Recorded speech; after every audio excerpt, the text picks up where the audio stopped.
Friends, gather round because we need to talk about presidential power grabs again. It's a topic that never seems to go away, and for good reason. It seems like just yesterday we were discussing the dangers of unchecked executive authority. And yet, here we are. The cycle continues, and the stakes keep getting higher. On February 18, 2025, former President Trump, in a move that surprised absolutely no one, signed a new executive order. This action has reignited debates across the nation. This order aims to give him more control over independent agencies. Yes, those agencies. The ones that are supposed to operate without political interference. The ones designed to function without direct interference from the White House. These agencies are meant to be impartial and serve the public interest. Now you might be thinking, John, why should I care about independent agencies? What difference do they make in my everyday life? Well, my friends, these agencies aren't just some dusty bureaucratic corners. They are crucial to the functioning of our society. They play a vital role in our daily lives. The Environmental Protection Agency, the Federal Trade Commission, the Federal Reserve, these are just a few examples. These agencies impact everything from the air we breathe to the money in our pockets. Their decisions affect our health, our economy, and our environment.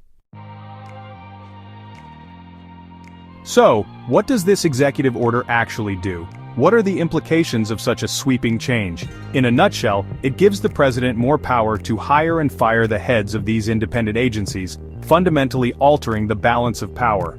It's like giving the head chef of a restaurant the power to fire the health inspector because they didn't like the way he looked at their soup. Imagine the chaos that could ensue. Now, the legal basis for this order is shaky, to say the least. Many experts are questioning its legitimacy. It relies on a fringe legal theory that argues the president should have absolute control over the executive branch, a notion that is highly controversial. This theory has been repeatedly challenged and rejected by legal scholars who argue it lacks constitutional support. It's like trying to argue that the earth is flat because you saw it in a YouTube comment section once.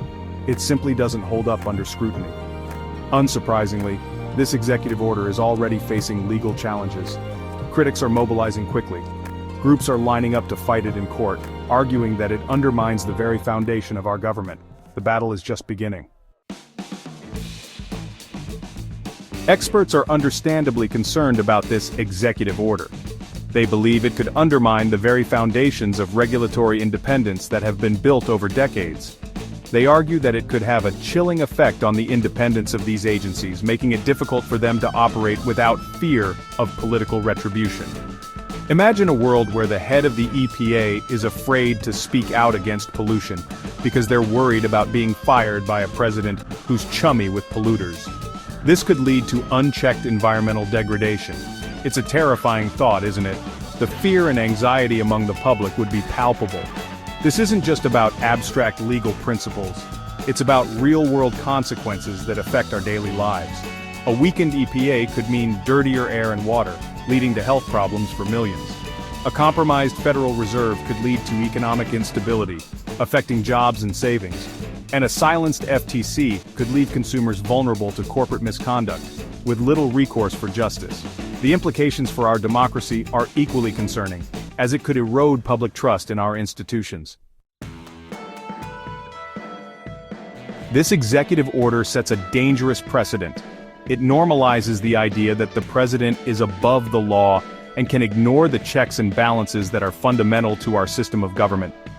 If this order is allowed to stand, it could fundamentally alter the balance of power in this country, tipping it decisively in favor of the executive branch. And that, my friends, is not a recipe for a healthy democracy. It's a recipe for something far more sinister. So, stay vigilant, stay informed, and for the love of all that is good and decent, call your representatives.